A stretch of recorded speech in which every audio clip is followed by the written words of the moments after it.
ప్రభుత్వ పథకాలు ప్రజల్లోకి కాంగ్రెస్ కంచుకోటగా పాలకుర్తి నియోజకవర్గం. ఎమ్మెల్యే నియోజకవర్గ ఇన్ఛార్జీల పనితీరుపై ప్రజల జేజేలు. నియోజకవర్గంలో నిత్యం సభలు, సమావేశాలు, పరామర్శలు. ప్రజల కష్టసుఖాలు తెలుసుకుంటూ మనోధైర్యం. ప్రభుత్వ ప్రోత్సాహంతో మరింత ముందుకు.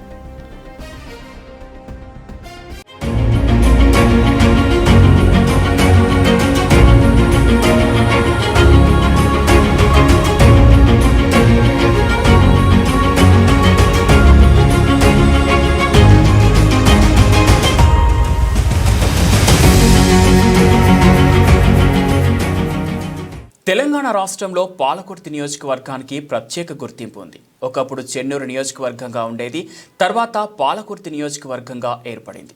అటు మహబూబాబాద్ జిల్లా, ఇటు వరంగల్ జిల్లా ఆనుకొని జనగామ జిల్లాలో ఉంది. ఒక్క మాటలో చెప్పాలంటే ఇది త్రివేణి సంగమంగా ఉందని చెప్పవచ్చు.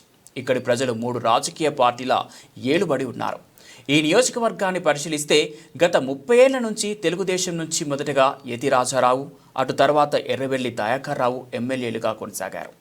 తెలుగుదేశం నుంచి బీఆర్ఎస్ పార్టీలో చేరి ఎమ్మెల్యేగా, మంత్రిగా కొనసాగారు. ఇన్నేళ్ల ఏలుబడిలో ఈ నియోజకవర్గం అభివృద్ధిలో వెనుకబడిందని ఇక్కడి ప్రజలు బాహాటంగానే ఆరోపిస్తున్నారు. అయితే ఎంతో సుదీర్ఘ అనుభవం ఉన్న ఓ రాజకీయ ఉద్దండుడైన మాజీ మంత్రి ఎర్రబెల్లి దయాకర్ రావుపై గెలవడం అంటే అంత ఆషామాషీ వ్యవహారం కాదు. అలాంటి నేతను కాంగ్రెస్ పార్టీ నుంచి ఎమ్మెల్యేగా తన కోడలను బరిలో నిలబెట్టి గెలిపించడం హనుమాన్ల ఝాన్సీ రెడ్డికే సాధ్యమని అప్పట్లో రాజకీయ పండితులు, ప్రజాస్వామ్యవాదులు, ప్రజలు అభినందించారు. ఎర్రబెల్లి దయాకర్ రావును ఓడించడంతో కాంగ్రెస్ పార్టీ అధిష్టానం దృష్టి మంచి గుర్తింపు ఉంది ఝాన్సీ రెడ్డికి. రాజకీయంలో కొద్దిపాటి అనుభవం ఉన్న ఝాన్సీ రెడ్డి తన సహజగుణమైన సామాజిక సేవా కార్యక్రమాలు రాజకీయంలో ఎంతో ఉపయోగపడుతుందని చెప్పవచ్చు.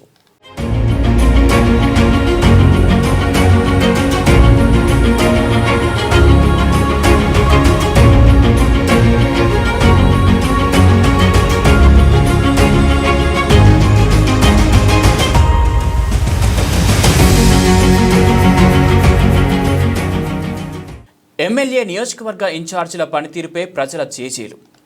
ఎవరికి ఏ ఆపద వచ్చినా స్పందించే మంచి మనసున్న పాలకుర్తి నియోజకవర్గం ఇన్ఛార్జిగా ఝాన్సీ రెడ్డికి, ఎమ్మెల్యే మామిడాల యశస్విని రెడ్డికి ఉందని నియోజకవర్గ ప్రజలు అంటున్నారు.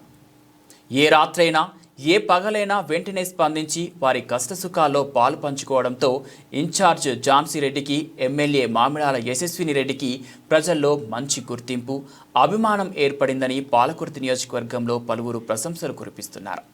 ప్రజాప్రతినిధులు అంటే ఎమ్మెల్యే మామిడాల యశస్విని రెడ్డిలా ఉండాలంటున్నారు.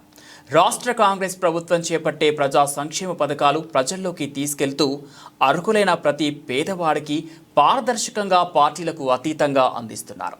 ఇందిరమ్మ ఇండ్ల జాబితాలో ఎలాంటి పొరపొచ్చులు జరగకుండా, పైరవీలకు తావివ్వకుండా స్వేచ్ఛగా అధికారులు సర్వే చేయటకు ఎమ్మెల్యే మామిడాల యశస్విని రెడ్డి సహకరిస్తున్నారు. నియోజకవర్గ అభివృద్ధికి మంజూరైన నిధులను సక్రమంగా వినియోగిస్తున్నారు. ముఖ్యంగా రోడ్ల విస్తరణ, కెనాల్ కాల్వట్ల నిర్మాణాలు, చిన్న బ్రిడ్జీలు, గ్రామ పంచాయతీలు, ప్రభుత్వ పాఠశాలల భవనాల నిర్మాణాలకు, నవయోజకవర్గంలోని అన్ని పాఠశాలల్లో మౌలిక సదుపాయాల కల్పనకు వినియోగిస్తూ ప్రజల మన్ననను పొందుతున్నారు.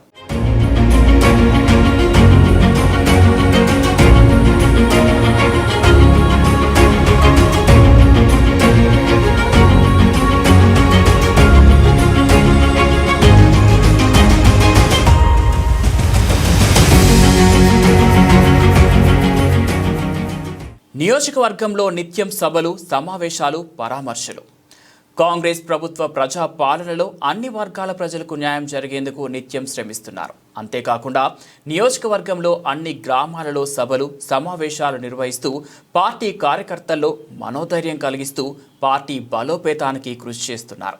వచ్చే స్థానిక సర్పంచ్ ఎన్నికల్లో కాంగ్రెస్ పార్టీ గెలుపు నాయకులను, కార్యకర్తలను కార్యోన్మోకులను చేస్తున్నారు. పార్టీకి అంకిత భావంతో సేవ చేస్తున్న వారిని, సీనియారిటీని గుర్తించి అవకాశాలు కల్పిస్తున్నామని ప్రతి సభలో, సమావేశాలలో తెలియజేస్తున్నారు. నియోజకవర్గంలో జరిగే ప్రతి శుభకార్యాలకు వెళ్లి వారి ఎంతో కొంత సహకరిస్తూ శుభాశీస్సులు అందిస్తున్నారు.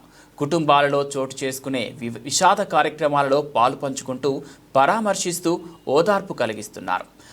కాంగ్రెస్ ప్రభుత్వం తెలంగాణ రాష్ట్రంలో అధికారంలోకి వచ్చే ఏడాది కాలంలో నియోజకవర్గాల్లో పార్టీ పనితీరు ఎలా ఉంది, ప్రభుత్వ పథకాలు ప్రజలకు చేరవేయటలో ఎమ్మెల్యేలు ఎలా నడుచుకుంటున్నారని దానిపై రాష్ట్ర ముఖ్యమంత్రి దృష్టి సారించినట్లు తెలుస్తుంది. ఇప్పటికే సీఎం రేవంత్ రెడ్డి పలు సభలో పాలకుర్తి నియోజకవర్గం ఎమ్మెల్యే యశస్విని రెడ్డి, కాంగ్రెస్ పార్టీ ఇన్ఛార్జ్ హనుమాన్ల ఝాన్సీరెడ్డిపై ప్రశంసల జల్లు కురిపించారు. ఇదే విధంగా ప్రభుత్వం ముఖ్యమంత్రి రేవంత్ రెడ్డి ప్రోత్సహిస్తే రెట్టించిన ఉత్సాహంతో పాలకుర్తి నియోజకవర్గంలో హనుమాన్ల ఝాన్సీరెడ్డి నిరంతరం శ్రమించి పాలకుర్తి నియోజకవర్గాన్ని కాంగ్రెస్ పార్టీ కంచుకోటగా మారుస్తుందని కాంగ్రెస్ పార్టీ కార్యకర్తలు, నియోజకవర్గ ప్రజలు అభిప్రాయపడుతున్నారు.